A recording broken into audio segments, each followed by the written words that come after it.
Let's see. We get the camera adjusted. Hey guys, what's going on? Thanks so much for swinging by and joining us tonight. I'm really excited to have the guest that we have on tonight because he's kind of a cool dude, you know. But before we get into all of that, naturally, I wanted to take a second to first wish everybody a merry or happy Festivus, I guess. So the conjuring of grievances will occur probably next week. We'll probably do that next week. If you guys want to join us, we'll do Festivus next week. Let me know in the comment section if you guys want to air your grievances. We can do that next week. I think we kind of started last week when I had Steve on with the MP5 or the SP5, HK's new SP5. I think I've gotten more comments on that video, and probably the comment section has been vastly negative, to say the least. They didn't like the idea of me crapping on HK, which I'm not really crapping on. I mean, it's HK can do whatever they want. I'm not a fan or a hater of HK. I'm just indifferent.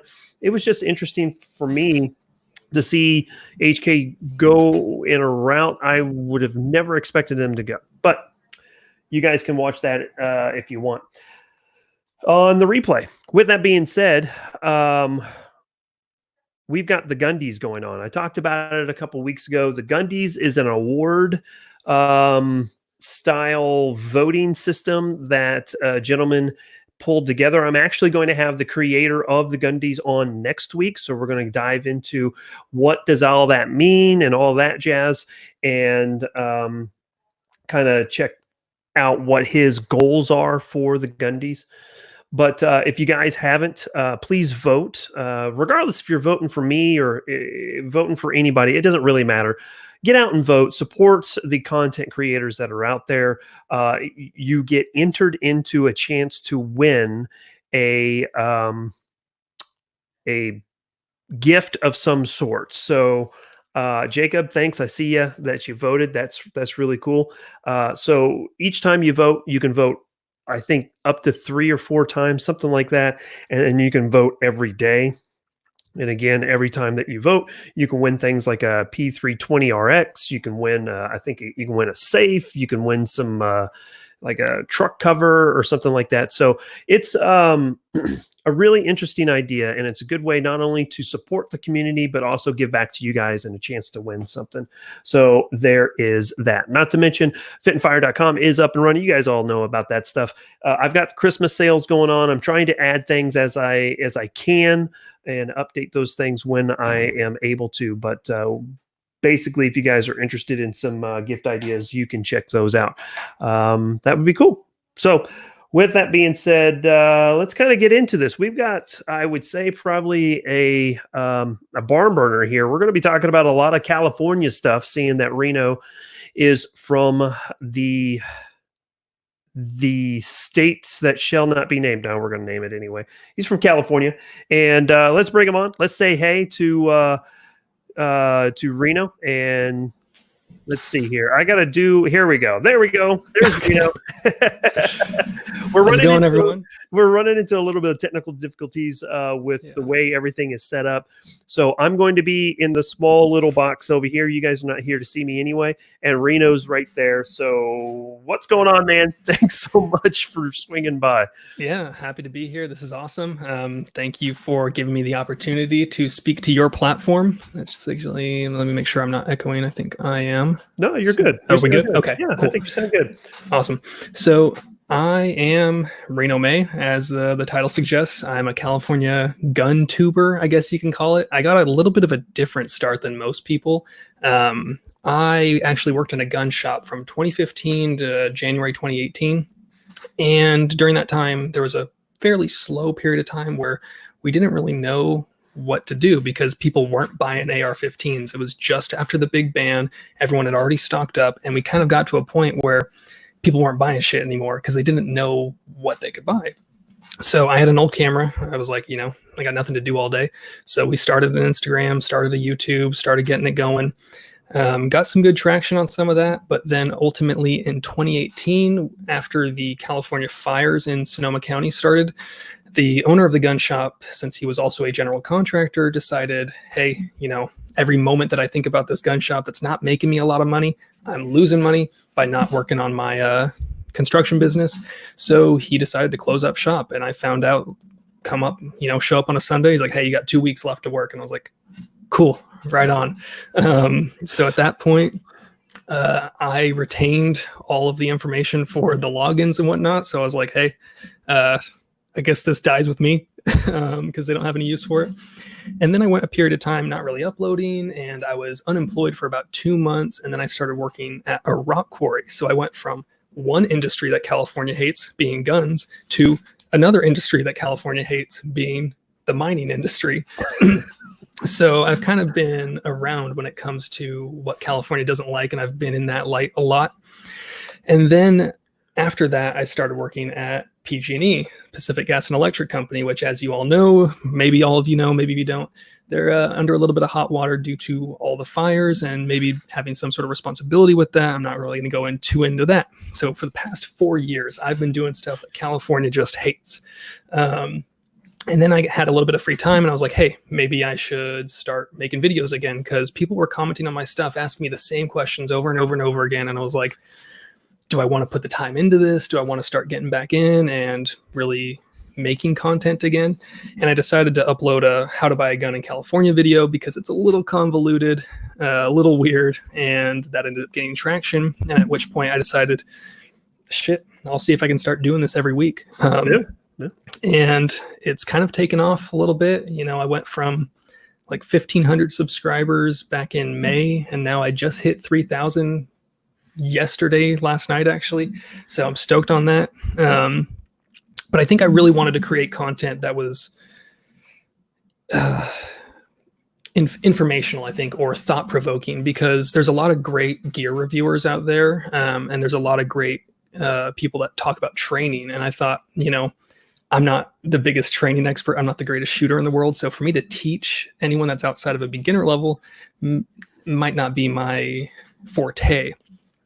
But I was like, I can talk about other stuff, because I think that my opinions are fantastic. As everyone knows, everyone's got an opinion and they all think theirs is the greatest. And I happen to think mine was pretty dang good too. Well, mine's better than yours. So in your opinion. Exactly. And yeah, it's one of those things where I got a lot of inspiration from people, Tactical Toolbox being one. I really like the way that his videos are more like he does a lot of gear reviews. And I think from the beginning, he's always said that his goal was to make gear reviews, create exciting content, and do that to make a living. And for me, I was like, with being in California, any handgun that's not on the California handgun roster, I'm not going to get. So I'm not going to be able to review the new exciting handguns. I got to deal with the assault weapon ban. So I'm not going to be able to get the cool MP5s or anything like that. So no Springfield Hellcat for you. No Hellcat influencer bundle for me, unfortunately. And, I was like, hey, maybe there's still a niche that I could fill. And, this is one thing that I really like about your channel is I know that you work full time and have a job outside of this. So it's not that I don't respect other people's opinions as much when they do it full time. It's just, I know that if you talk bad on a product and say, hey, I don't like this, or if you do say, hey, I like this, it's not because that's what's going to make you make ends meet. So it's like, well, I do trust a lot of people out there. It's like you have that added level of like, hey, that guy probably doesn't depend on this solely. So there's like less chance for bias in my mind. Right.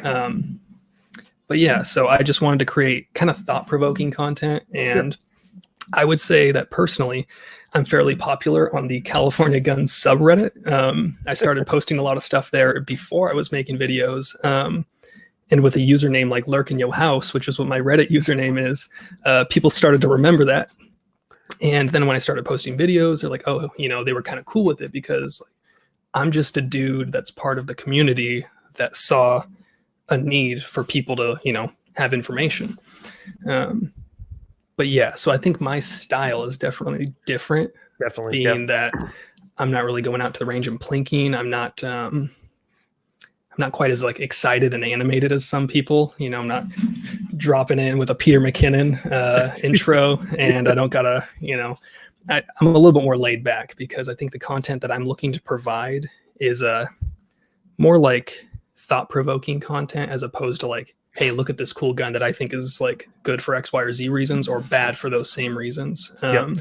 And one of the pieces that really I gravitate to as well is the fact that your videos are more of a conversational based. You know, it's you just kind of sitting down and just kind of talking about your thoughts, and that's something I really did appreciate because there's, like you said, there's tons of gun reviewers and guys out at the range doing the stuff for the gram, and you're just trying to get people. It seems almost as if you're trying to get people to over to your side of the table and some of your perspectives. Yeah, because like you see like people like Aaron Cowan with Sage Dynamics, like who's going to review a flashlight or a miniature red dot optic better than him? I'm not trying to compete with the guys that are really good at that because that's not my forte. I don't have the experience to do certain things, but I do know how to talk to people. And I think that's one of my strong suits. And honestly, I can kind of attribute this to my girlfriend because she's going to school for marriage and family therapy. And we work on communicational skills a lot, just through being in a relationship and learning how to better communicate with people. And I really want people to, I think my main goal with this is one, to make sure people are aware of what like the laws are and how to stay safe and legal. I'm not going to tell you I'm not going to tell you to break the law. But at times I will tell you, here's what the law is, here's what the consequences are, here's how you can safely live within it or not, if that's your choice. And then I want people to kind of have a comfortable face to come to that might not necessarily by default agree with me. Because I think a lot of times, and I made a video on this and I think you talked about it, and then Johnny from 180-Second Ideas made a similar concept video of the idea of like owning liberals is kind of bad because you're not going to get anyone to agree with you. And in fact, you're just going to further dig someone in on their opinion. Whereas if you have a good, honest, open conversation with people, maybe get some thought flowing, things are more likely to work in your favor in the long run. Right, exactly. Let's take a break real quick because I skipped over one of my traditions and saying hi to everybody in the chat room. And it actually kind of plays into our favor because allowed some people to get some chats going on. So Mauler jumping in there saying faithful 5 checking in. So that's one of my boys. Yeah, it is. The Grim Reaper, he's out at dinner with the dad, doing a beer dinner, so we'll catch him when he jumps in a little bit later. Jacob S. in there. Black Diamond Guns and Gear, good to see you guys. And let's see, Drew, good to see you. You are here to lower the IQ. I appreciate that. We got to keep things a little on the low side, especially for me, because me not read so good. Let's see. Grow up. I'll be in the workforce hopefully come May. Mostly looking to get into AutoCAD drawing design, but yeah, that's good. That's a good area to get into. Intellectual. I've been listening to a lot of podcasts, and intellectual technology type jobs are where the country is going. So yeah. Salutations. Let's see. Good to see you too. Death Devil, good to see you. Thanks. Tactical Pineapple, thank you for swinging by.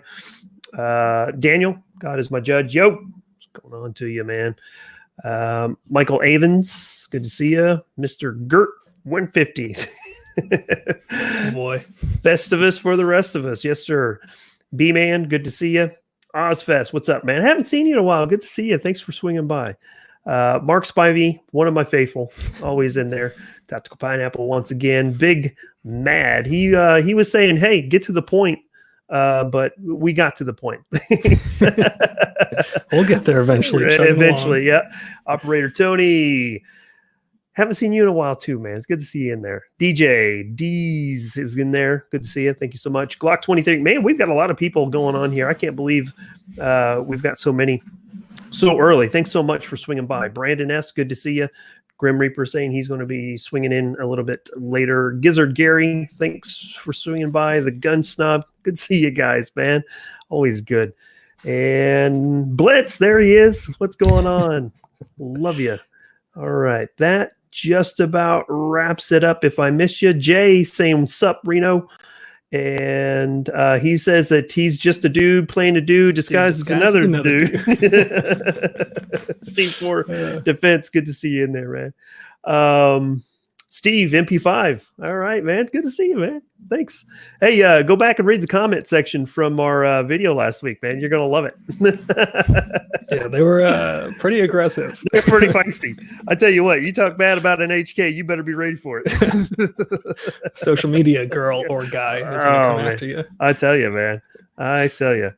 All right, so let's jump into the California bit. Okay. For you guys who tuned in, hoping to watch this aspect of it, sorry it took us so long to get to it, but you just did a video talking about the Policy Coalition just filed an injunction against California on their assault weapons ban. What in the world is going on? Go. So Miller versus Becerra, it was initially a ban that was supposed to be on when they passed a ban saying, hey, no more AR-15s. If you got them with what's called a bullet button, you have to register it as an assault weapon. And then they were kind of having issues with the assault weapon registration and causing people difficulty. So it initially was an assault weapon ban or a challenge on the law based on the inadequate handling of it by the Department of Justice, which it's government work, as to be expected sometimes. So that's what happened. And then we had what's called Freedom Week, where Roger Benitez, the Supreme Court Justice, said, hey, you cannot make people turn in your magazines because you're not giving them any money for it. These are in common use at the time. Basically just saying you have about a week and a half to buy, sell, import, manufacture all these mags, because the law on high cap mags or standard cap mags 10 and up was completely wiped off the table. Then the assault weapon ban lawsuit, they're using that same argument and that precedent that was made in the Freedom Week reasoning as a way to say, hey, if we're allowed to have these mags, we should also have the guns that are in common use that utilize these mags, and that banning an entire class of firearm, like a semi-auto centerfire with detachable magazines, for example, like an AR-15, an AK, an M1 Garand, or M1A, you know, all the kind of normal semi-auto guns with detachable mags. Most of these bans would affect that, and they're saying you can't ban an entire class of weapons that the Heller argument has said if it's at common use at the time, you can't ban it. So they're using those arguments to now file an injunction, and that injunction is set to be heard in January. And if that's favorable, we may have a period of time where the assault weapon ban is put on hold or put off the table, but it's California. So very quickly after, I could imagine the state is going to file a stay on it, which would basically, the decision made by the judges would still stand, but they wouldn't go into effect, so that they would appeal it up to the higher court. If it goes to the higher court, which I believe, so let's say the ban is struck down and that's good for us. California, I'm thinking they have a choice, because if they choose to appeal it and it goes to the Supreme Court and is then upheld as if it's still, you know, no more assault weapon ban, they just ruined it for all the other anti-gun states. But the risk for us is if the Supreme Court says no, assault weapon bans are good, all these other states with assault weapon bans are kind of like permanently kind of screwed. So we're at a point right now where it's kind of exciting. It's going to be one of those things where you really want to pay attention to it. Firearms Policy Coalition, donate if you don't, join if you haven't. We've got a lot of potential here to have big change with the entirety of gun laws in the entire nation. So this would affect New York, New Jersey, all those other less than favorable states that have assault weapon bans, and this could be huge. So kind of exciting, but we're going to have to wait till January to really see where that goes for the next step. And a lot of people may think, you know, oh, it's January, I guess next year, but you know, January is not too far away, you know, and you know, it's kind of surprising. Yeah, I know, right? And it's surprising to me that there's a bit of a turnaround when it comes to those to that particular case anyway. So yeah. Do you know if there's anything going on with why it's being heard so quickly, or have you heard anything like that? So it's been at that stage for a while now. They're just filing the injunction to, like, I think it's like in addition to the initial arguments that were being held, now they're arguing that, hey, since these court cases went through and said that can't ban this kind of thing, now we're using that argument for this. You can't ban these guns that would go with those magazines, because if we have the magazines, obviously the arms that go with it would also be protected under that same argument. So I think it was already kind of scheduled to be heard.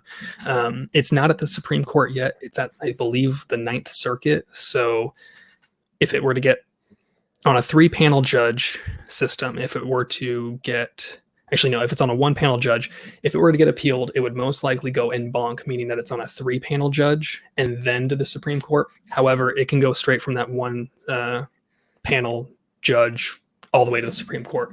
Kind of just depends how it goes. Yep.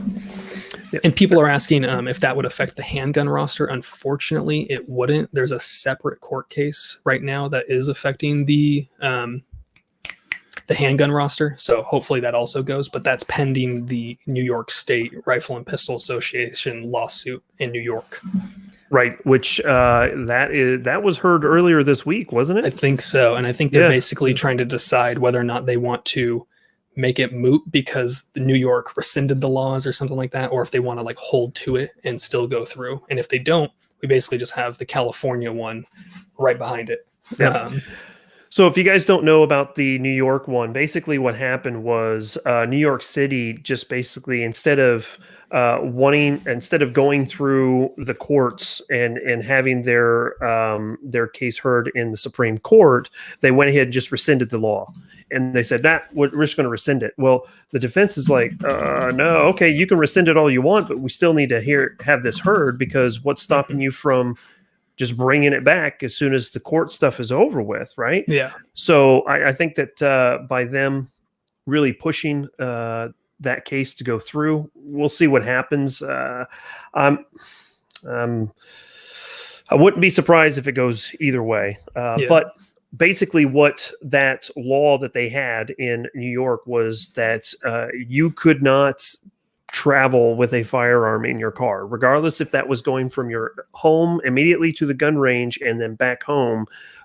You couldn't even really do that. They're like saying, well, if you're going to do that, you should just rent a firearm at the gun range, so that was silly. And then you could, they're like, well, what happens if you have a second home? Well, you need to have a second weapon.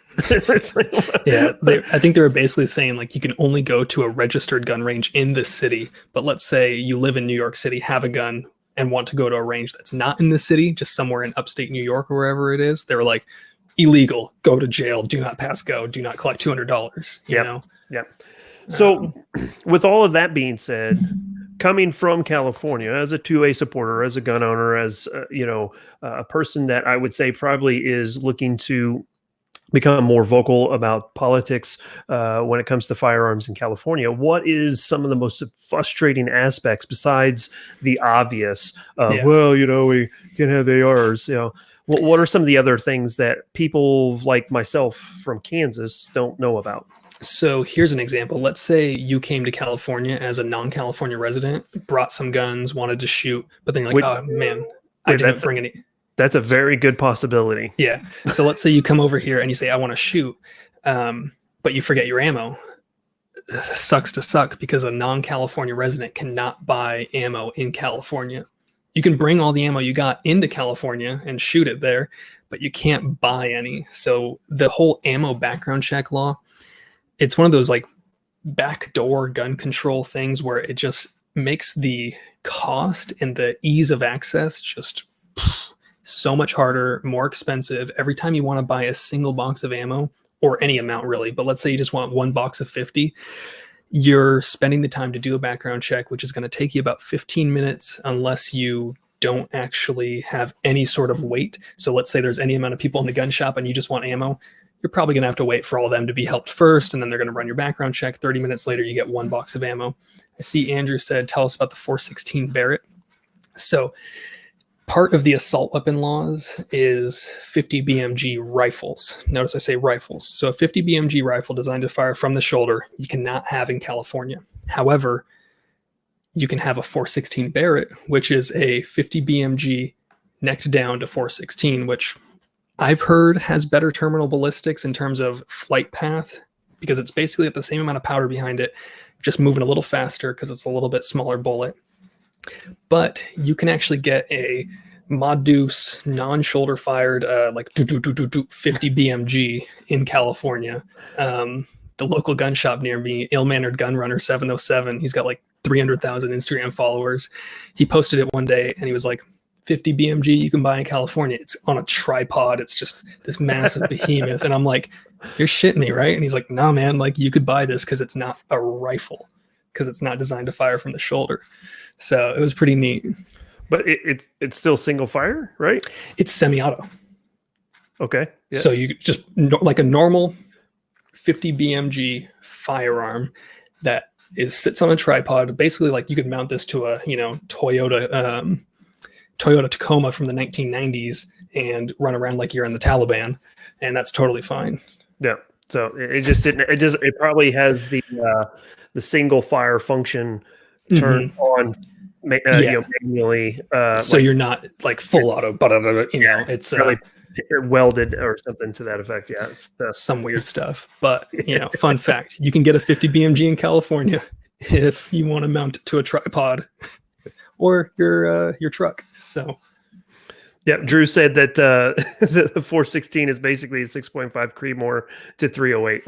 Interesting. That's a good analogy, I guess. Take the bullet out, neck it down a little bit, make it go a little quicker.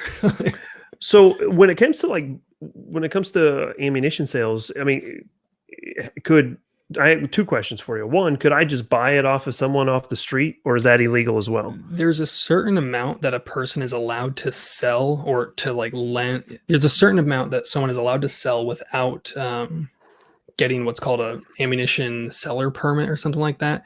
I think it's like 500 rounds, but I'm not entirely sure on that. If you are at the range with someone and you want to also shoot with them and give them your ammo, you can do that because you're at the range and you're shooting.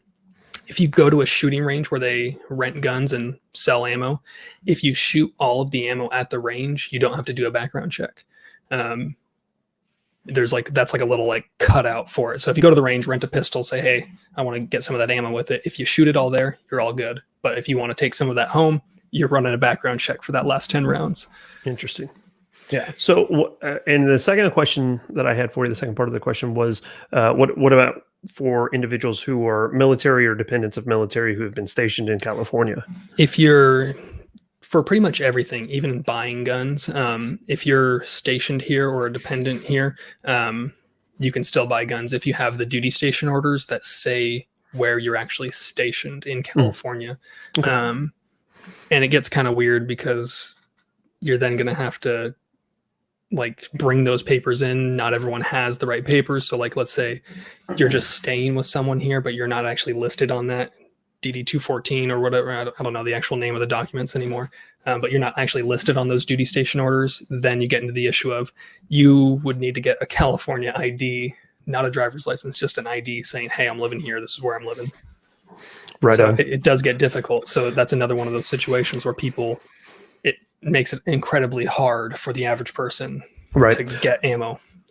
Let's see. Busy Mountain says, what's up with no weapons in California for out-of-state people? It's basically kind of falls into the same aspect of the ammunition piece we're talking about.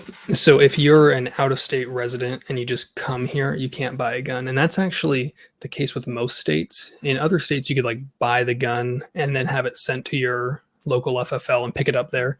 But in California, we run into the issue of you just straight up like can't run any sort of background check here.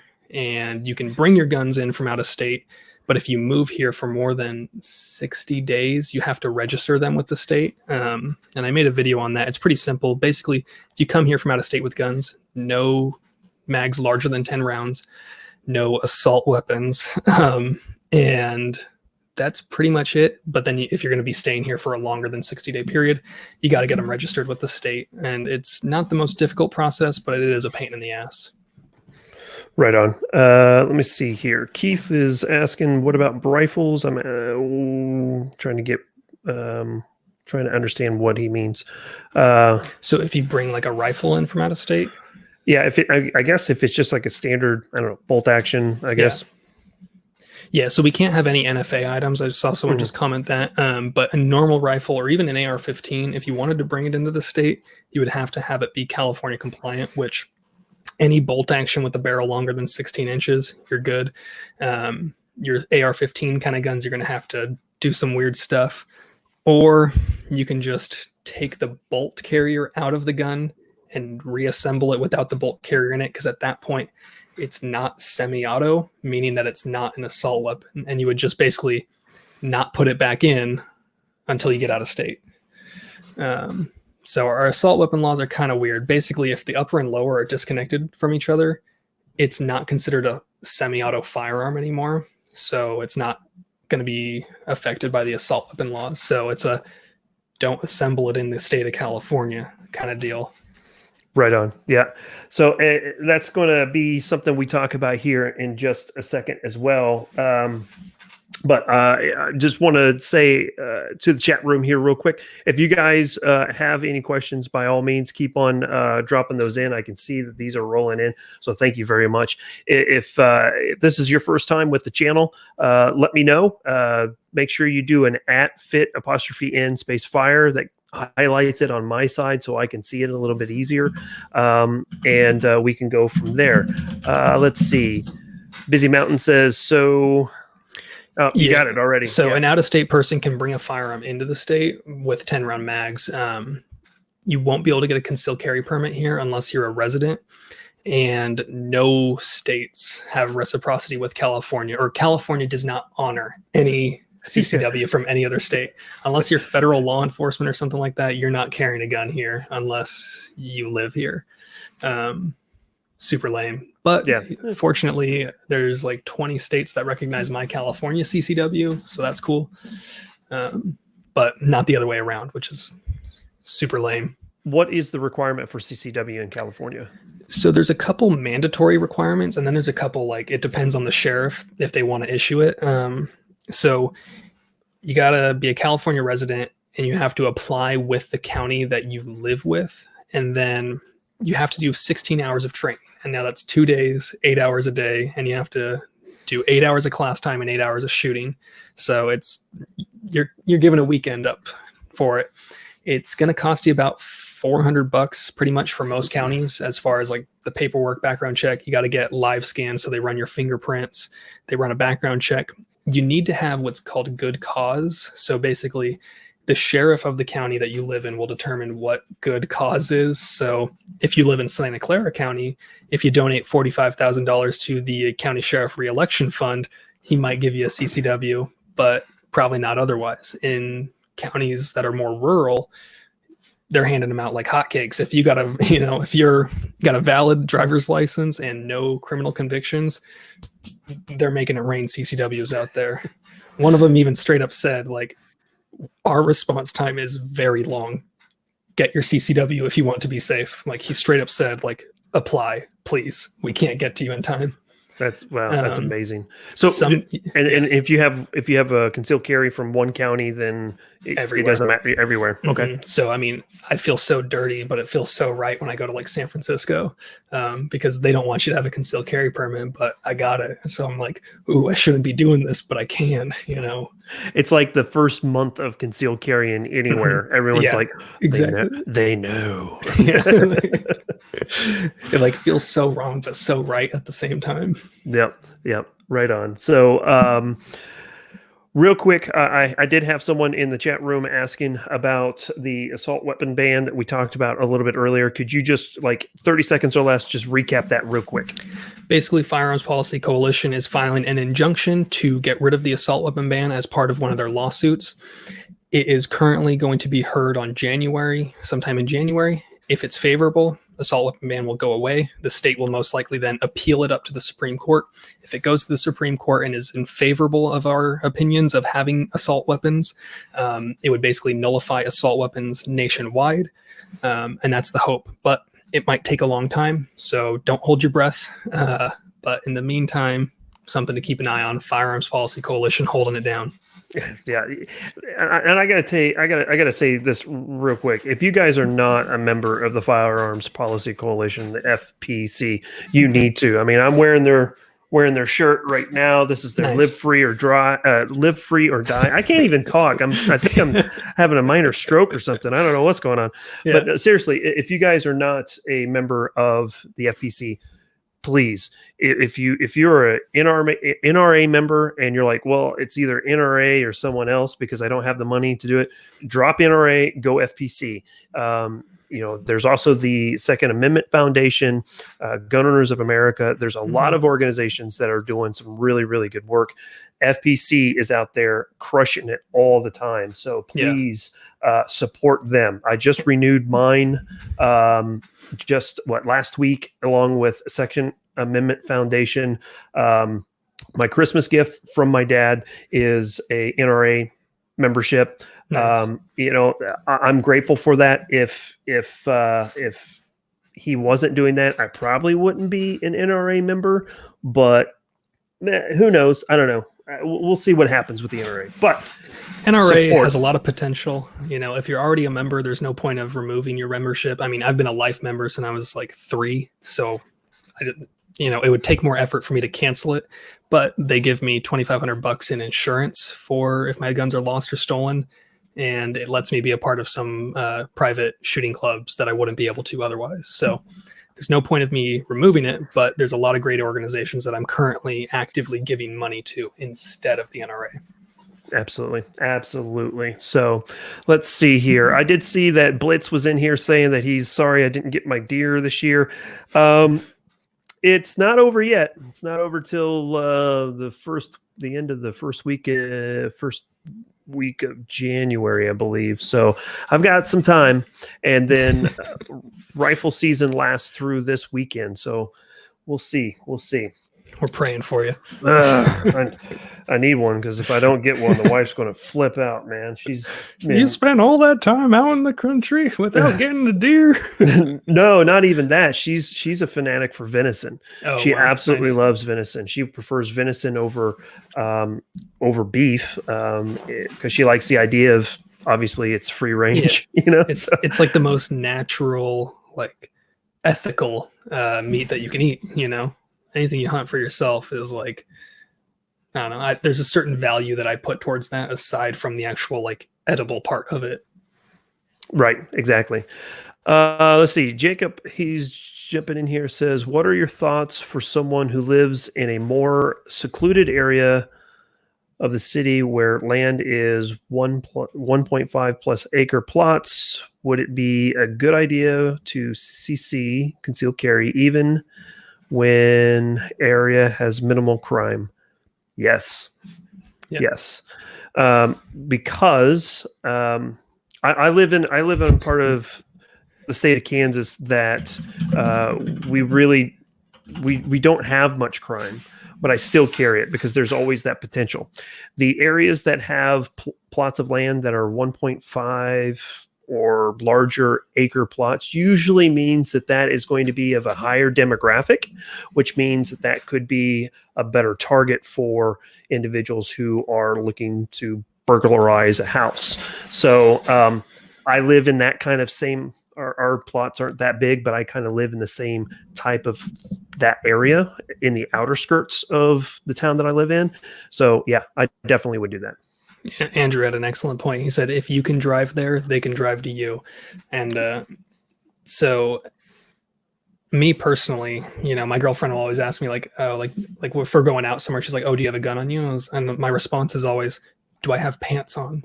And it's basically saying like, if I'm not going to work because I can't carry at my work because I would get fired, any of that risk analysis for me, I've chosen to not carry a gun while I'm at work.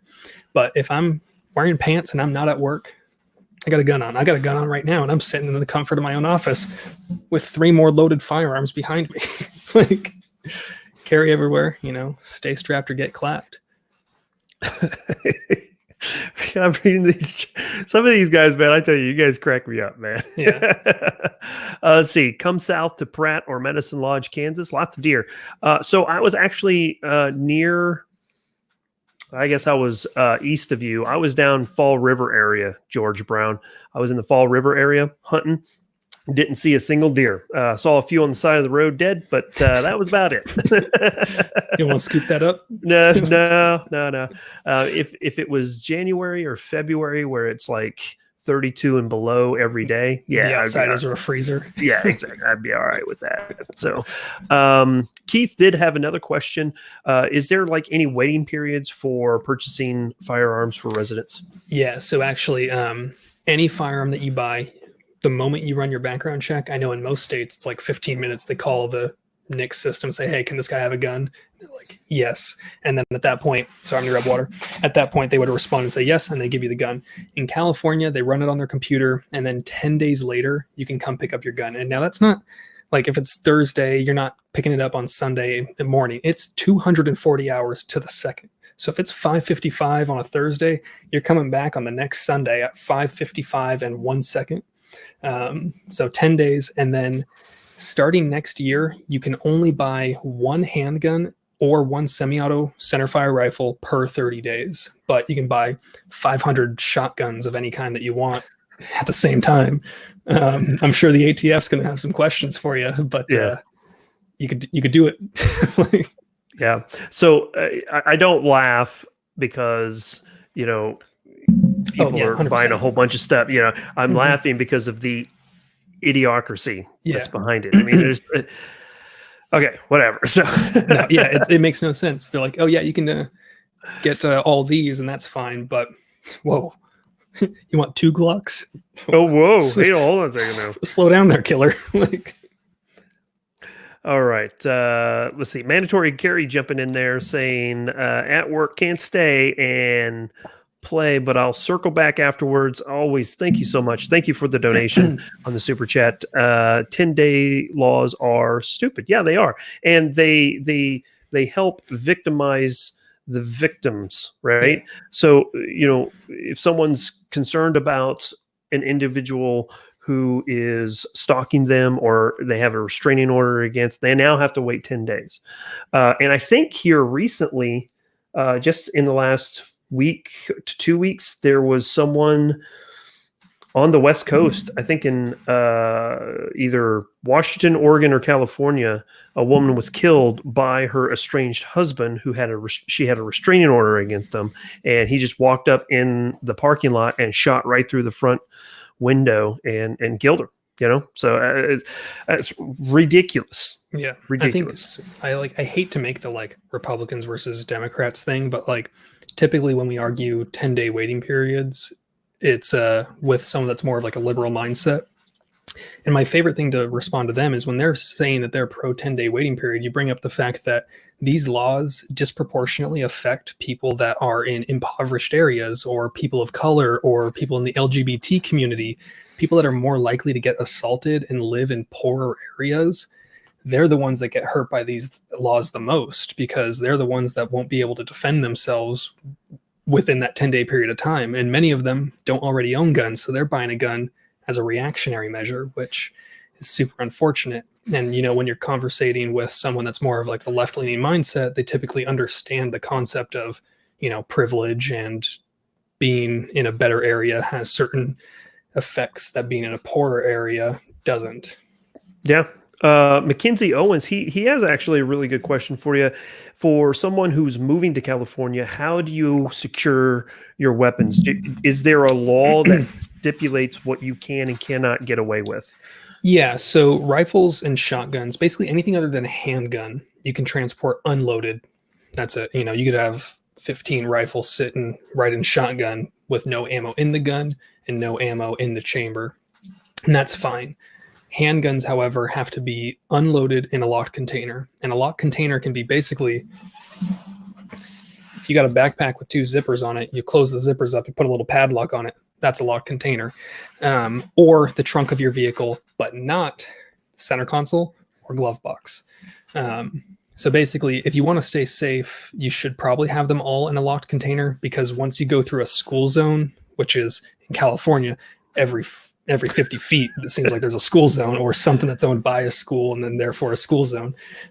You also have to have it in a locked container. So I always recommend people, if you have a trunk in your vehicle, throw them all in the trunk, lock the trunk, good to go.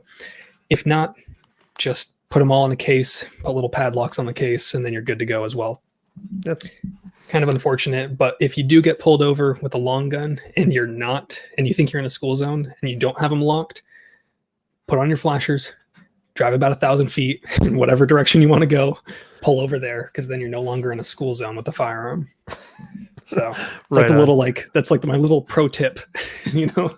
Right on. Right.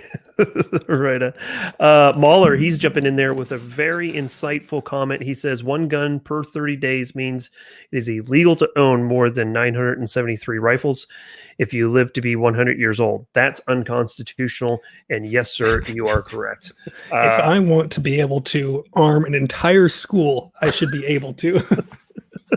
I say that like as a joke because it's kind of like a silly thing to like think about, but like I do agree with that. Like, yep. Gizzard Gary's jumping in there. He is a great comment. He says, Kansas, buy it, load it, chamber it, carry it home. And that's basically how just like the guy at Big Five says, would you like me to load that shotgun for you, sir? Yeah, exactly. Like, oh man, I'm gonna throw $1 in the tip jar. That was so helpful.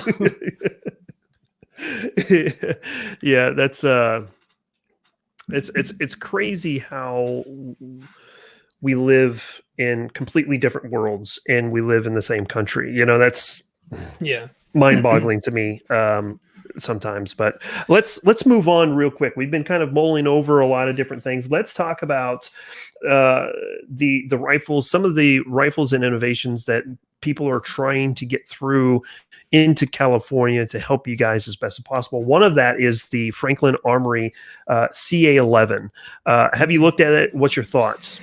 I think it's super cool because it's basically an AR pistol that's legal to buy for any civilian in California. And if you told me 4 years ago that we would have an AR-15 pistol on the California handgun roster, I'd look you dead in the eye and laugh because I never would have thought it would be a thing. Basically what it is, they have 3 different ones now. The CA7, the CA11, and the CA12. Chambered in 5.56, 300. The CA11 is chambered in 300 blackout, and the CA12 is chambered in 350 legend. So we have 3 options for semi-auto pistols, we have 3 options for centerfire pistols on the California handgun roster. They come from the factory as a bolt-action repeater, meaning that it's got a normal mag, but then every time you pull the trigger, you got to rack the action. So it's like a bolt-action repeater. However, you can then legally convert that to semi-auto and make it a fixed magazine, meaning that I'm gonna show you the real slow version because I don't have any fixed mag guns. Okay. Sorry, got to put my headphone back in. Put your ears back on. So a fixed mag gun, basically, in order to reload it, so on the last round, you've got bolt hold open.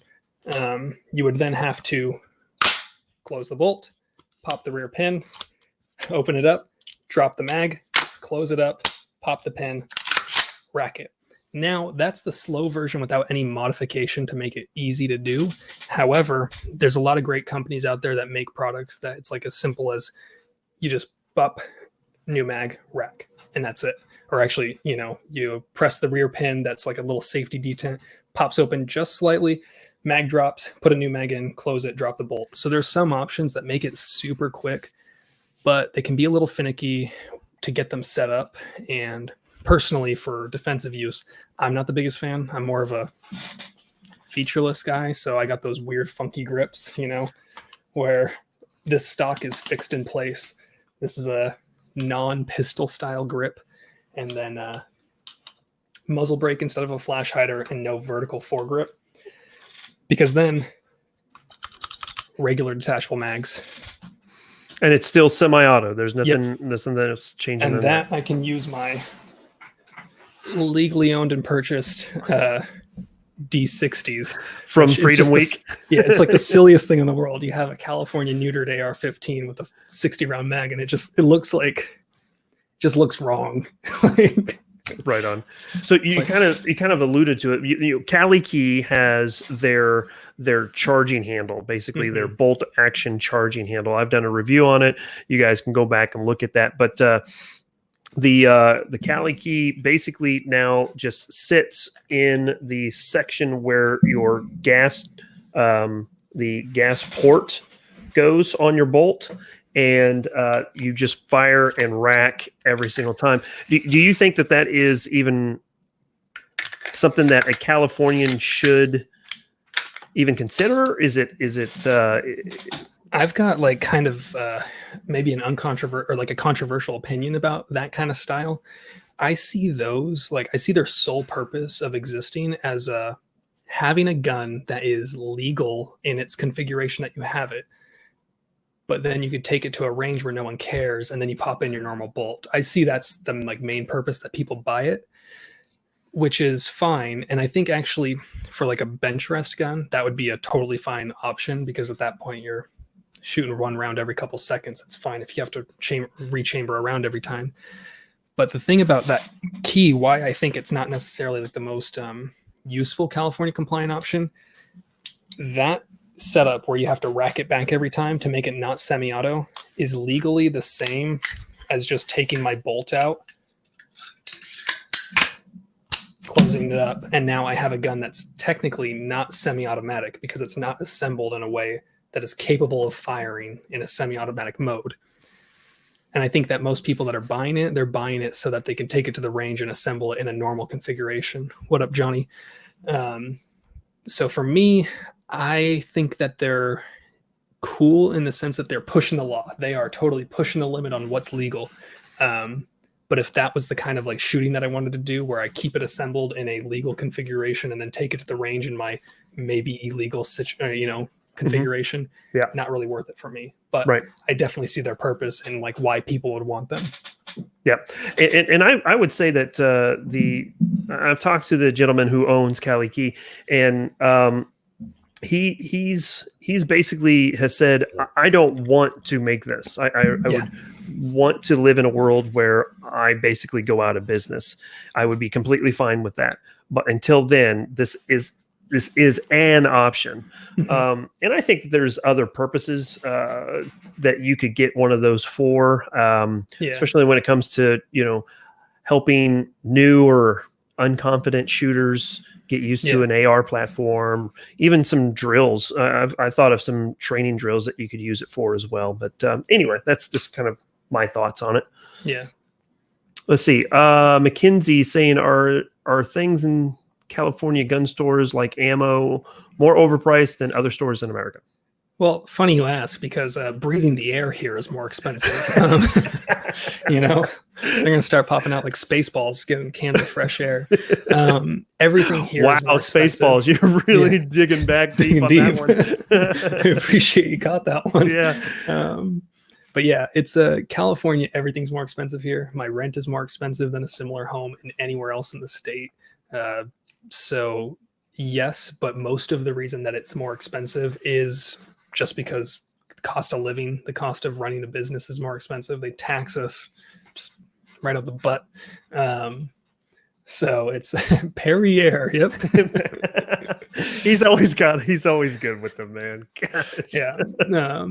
So it's one of those things where it's like, so like, let's say you see a gun, like a Glock, you can probably typically find them in most states for like $4.99 at like a good, like pretty much like if you're looking for a sale, from what I hear. In California, the lowest price you're going to see a Gen 3 Glock for a 9 or a 40 is going to be $529.99. Typically, they're going to run $569 or $599. So you're paying full MSRP for most guns, which not too fond of. Yeah, especially when that HK SP5 hits the registry, which it will never hit, and you're paying freaking $2,800 for it. So, like, the realistic way for one of us, like for me to get that gun, I would need a cop who's exempt from the California handgun roster to buy it for $2,800. And then he would have to convert it to fixed magazine, meaning I have to disassemble the action to drop the mag. And then I would have to buy it from him. And that's a dealer's market, because there's probably going to be like 4 in this state with how expensive they are on a cop's salary. So I'm going to be paying like $7,000 for one of those things. And the chat room has just devolved into Spaceball quotes. Yes. So only 10 hours until the new Glock AR-15 is released. Have you guys heard about that? Glock's releasing an AR-15. Are they? No, I have no Okay. idea what it is. It's probably. I was in a Discord. Sorry, go ahead. I was going to say it more than likely is going to be the Glock 46, which is nothing more than the FDE version of the Glock 19X in a full length, like 34 length slide or some stupid bullshit like that. It's going to be something like, you're like, this is what it's like a product, like a clothing lineup that they're releasing. Like a hoodie. It's a Glock hoodie. It's a hoodie with like a pocket on the inside so you can grab your gun. Like,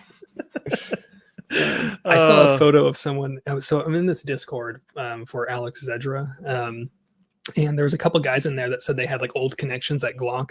And one of them was saying like they think it's going to be a revolver. And I'm like, I doubt it. And then they sent this picture of it was basically like a revolver, but then it looked clearly photoshopped. And I was like, there's no way that's real. And I'm like, if they release a revolver with like the worst grip angle ever, worst grip angle, it's like a striker fire revolver trigger. So it's super heavy, super long. And then it's got a wall. It's just like, could you imagine like the worst of the worst combined? Well, the Atomic Bulls, he's saying that Glock's going to release a 1911 that works. Whoa. Hey, calm down. We got to within reason. Come on, guys. Yeah. See, Mahler is saying Glock 44 and 22 long rifle because we can, never match the caliber with the patent number. I guess that's a thing. Glock Claymore Roomba 40 is a 10 millimeter and not a 40 Smith & Wesson. Come on, guys. Yeah, just make a random 40 caliber Glock, call it the Glock 40. Come on, you couldn't give us that. or how about we just start over? Yeah, I don't know. Let's try that. Let's start over, or maybe even go into the 100s and do the the Glock 145, and it's a 45 caliber. Just makes sense. I know. Yeah. No one wants to make sense anymore. So I did see another. Hold on one second, guys. Glock is coming out with their own streaming service. Oh my God. Whatever. I was going to see if there was anything else in here. Let's see. Representative Jackson from Ventura submitted a law that says 10 jumping jacks need to be completed after every shot. Okay. I thought you actually had something going there, Atomic Bolt. You got me on that one. It's one of those ones you read it, you're like, it had me in the first half. I know, right? It was like the first memes that came out, and it's like, did you know that in Africa the giraffe is capable of running 30 miles an hour, and Epstein didn't kill himself? And I'm like, come on. You're like, man, that's pretty interesting. Cool, cool. Right on. It was that. You got me. And like, you should know by like after the 15th one of those, you should think like, okay, after I see just an absurd fact, I should just know how this is going to end. But it gets me every single time. Radine 450 says, I've never seen a 1911 malfunction in any of the videos I've seen them in.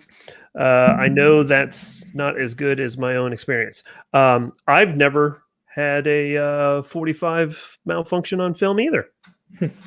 I've never had a friend's 1911. I've known a lot of my friends have 1911s. I've never seen one of their 1911s fail. But at the range, I feel like I'm always seeing people's 1911s go down or like constantly jam. And I'm like, what are you guys doing to them? Like, it's kind of like, there's no way that my friends are the only ones with good 1911s. Like, what is everyone else doing? Mm-hmm. Jacob, he's just jumping in there saying, did you know that there are currently only 2 African white rhinos left in the world, and they're female? And I think that is incorrect. No, I actually think it's incorrect, because really? I was just at Walt Disney. What's it called? The Disney Zoo. What do they call it? Animal Kingdom. And they've got 2 there. So what you're saying is Disney owns the only 2? Well, first they bought Fox and Marvel, and then the last 2 rhinos, obviously. That makes sense. So yours said, I always start reading from the end first, since Epstein didn't kill himself. And I was just like, God damn it, he got me again. He got me again. See, you're next. He's you got to watch that guy. He's pretty tricky. In the wild, probably extinct. Yeah, probably. Probably. And it's actually something I would love to do is go to Africa and help train the I don't know what you call it, the rangers, the game wardens, whatever that are out there trying to protect the extinct. I feel like that'd be like the best way to be like proactive, like as like a gun owner, like if that's like your skill and talent, like that'd be like the best way to like teach, like provide a benefit for the environment. Because like with guns, like if you look at like different things of what they can and can't do, there's not many opportunities for a gun to save the environment. But I mean, except for hunting and, you know, managing the resources and that kind of thing. So that would be a huge one.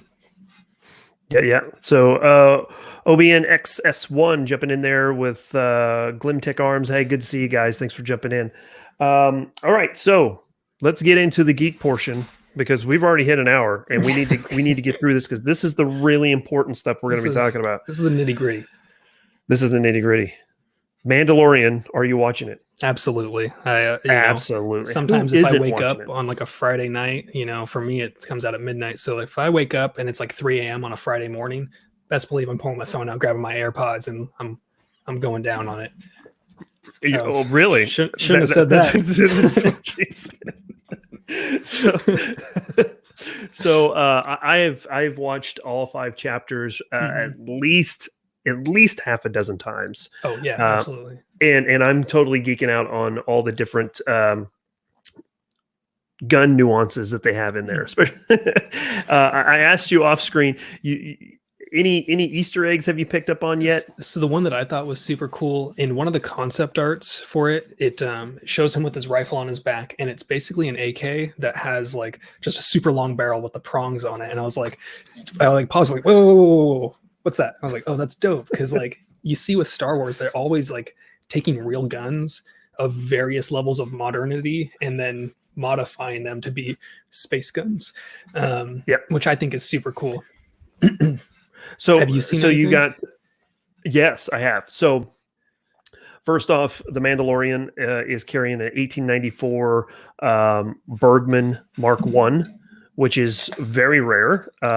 In range is either in range or forgotten weapons. Ian, he did a really cool video on it, talking about it, which is really cool. He has a whole series of all the different Mark series of the Bergmans, which is really neat. I haven't watched them all yet.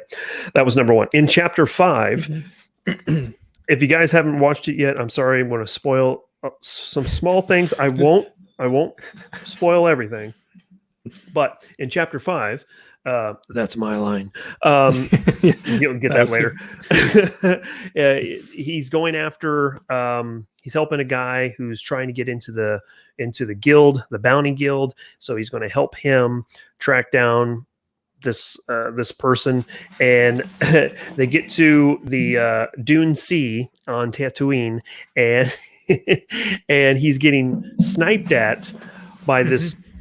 Some type of rifle. I haven't made it out yet. I need to rewatch to see if I can figure something out. But you'll notice the scope that this individual is using has a very peculiar sight on the top of it. Do you recall what that was? Oh, I think I remember seeing like an RMR on one. It was an RMR. Yeah. Okay. That's what I was like. I remember like when you started talking, I was like, oh, I totally like flashbacks, like visions were coming to my head. Yeah.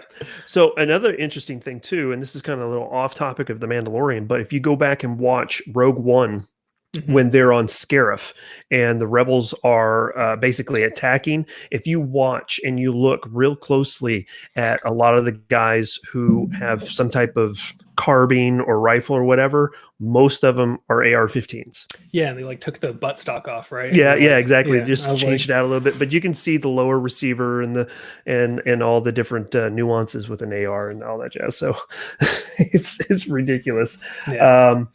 Let's see. You're next. He says Reno was looking at that bolt. It's pretty disgusting. Oh, focus maybe focus. There focus, you fuck. Yeah, there we go.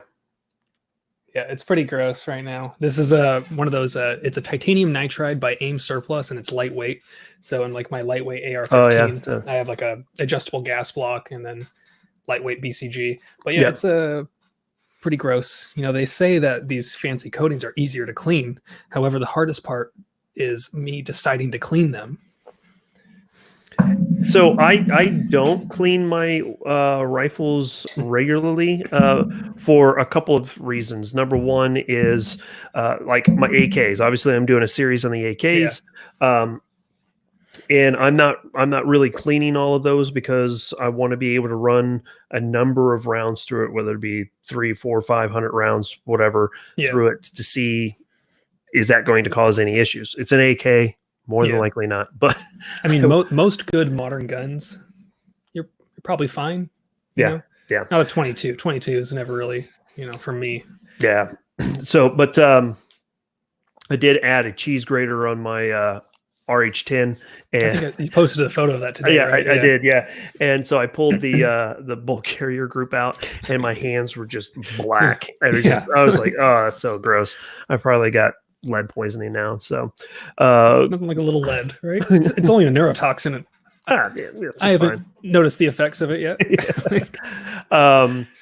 Guler is saying Rise of the Soy Walker is likely to be a train wreck, and there is a video that popped out today saying that one of the characters was I think the title of it was that one of the main female characters, actors, whatever, was let down by it.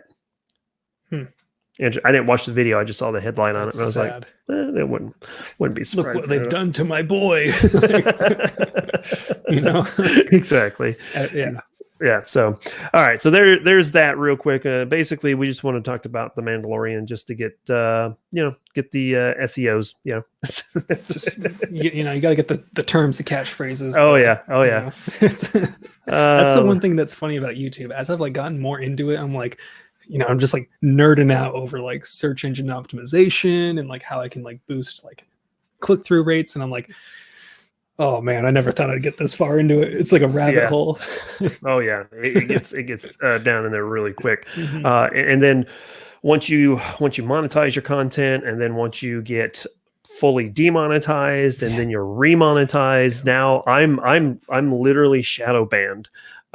Every single one of my videos is automatically demonetized. I have to request a review, and none of my videos since I would say probably July, if not June, has not hit the algorithm at all. Damn. So I get 1,000 views at most on my videos. Because I remember I think you posted something showing your analytics, and it was literally the second they demonetized you, it just people like to say oh, it doesn't matter for your analytics, but I'm like, it straight up does. I could see that when X happened, Y was the outcome, it was a consistent downtrend. And that was one point that I disagreed with when Tactical Toolbox came out with his videos talking about the algorithm and how you can be demonetized but still get a lot of views. Well, the problem with his perspective is that he's got hundreds of thousands of followers. So I think it raises the bar of what it takes to get picked up when you've been demonetized. So for you, you're hitting a normal level, and when you're monetized, it's okay, yeah, that's good. Let's start pushing that to people that we might think be interested in it. But then you're demonetized, and it's okay, now you got to jump twice as high, run twice as fast, and make twice as like catchy of content. Yeah, and I've said it 10,000 times. I don't care about the money. The money part is not what means to me. What the monetization, what that means to me is getting into the algorithm to allow my videos to get more traction. So there's more views. More views means that I can reach out to certain companies and say, hey, hypothetically, hey, Rifle Dynamics, I'm doing an AK series. I would like to do an AK series, an AK video on one of your new rifles that you come out that's, kind of in the budget category. And if I'm only getting 1,000 views per video, they're just going to look at my analytics and be like, nah, we're good. Yeah. And so, it's like, it for me, like when one of my videos, like clearly, like what I've noticed is when if I like monetize a video and then it gets demonetized and then I reapply, it basically from that point where it goes through that switch, it like removes, it like resets all of my like momentum that I've gained from that video. So it'll be on the upswing, gets demonetized, and it like kind of hovers. And then when it gets remonetized in like 5 hours, it literally just stops performing. Yep. And like that's been pretty consistent. And the last 4 videos of mine, I think I haven't even monetized because I'm like, you know, with the amount of views that I'm getting, I'm going to make a couple bucks off this, but I'd rather just have a potential to like not go through that weird fluctuation. And it's been doing better, but like there's certain videos where I'm going to want to monetize and I want it to be able to reach a lot of people because I think it's going to provide value to people. And I'm like, I'm stuck in that conundrum of like, do I want to not make anything off of this for the fruits of my labor? Or do I want it to like potentially reach more people and then not benefit me in the end, you know? So it's like, right on. Well, let's go ahead and wrap this up. We've been on for just over an hour. I see some guys are starting to drop off, but thank you so much for swinging by. I really do appreciate everybody that's been in there. The Gun Snob says it absolutely matters no matter what people say. If my video gets confirmed limited ads, it gets no promotion from YouTube, only search. Yep. So, and if you're not like a channel with several 100,000 viewers that all have, you know, like notifications turned on, you're not going to be able to get that momentum to break through the now higher barrier that you got to hit. Yeah, exactly. So, real quick, anything you got going on? What's some of the projects you're working on? Where's your channel going from here? So on and so forth. So for me, I kind of want to get a good comprehensive video lineup of like California gun laws because they're all convoluted, confusing. They don't make sense. There's no reason behind half of them. And I want to kind of have a good resource for people to come look at one playlist, say, hey, what does this do? Like, how do I do X, Y, or Z thing when it comes to California guns? And I want to kind of have a good database of information for people. In the future, I'd like to have my own website, or I have my own website. I'd like to have a page on it with kind of like a frequently asked questions where people can just go to and say, hey, I want to learn about transporting firearms. And then I have a series of videos with maybe an article for each one saying how it works so that people can kind of have one compact resource of how do you do guns in California? Because right now it's kind of, there's not many people that are really giving a good in-depth review of how the laws work in a way that is English for the average person to understand. So that's kind of what I'm working on in the long run. Hopefully in the end, it helps make more gun owners in California. Because right now the anti-gun states are where the battles I think really matter the most because we have the biggest population. Our population is always growing and we're moving. People are moving from California to these other free states. And if we all leave too, all the people then leaving will then be anti-gunners and it's going to affect other states, you know, gun control coming to a city near you.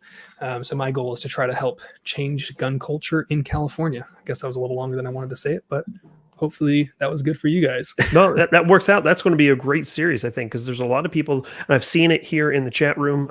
Like Shepard, he's like, thank you for the stream tonight. It's great to hear how life is for other citizens. Thank you, sirs. And thank you, Shepard, for that. And it's good. We have to realize that people don't have the same freedoms as people like myself or people in Missouri, Kentucky, Tennessee, Indiana, whatever the case may be.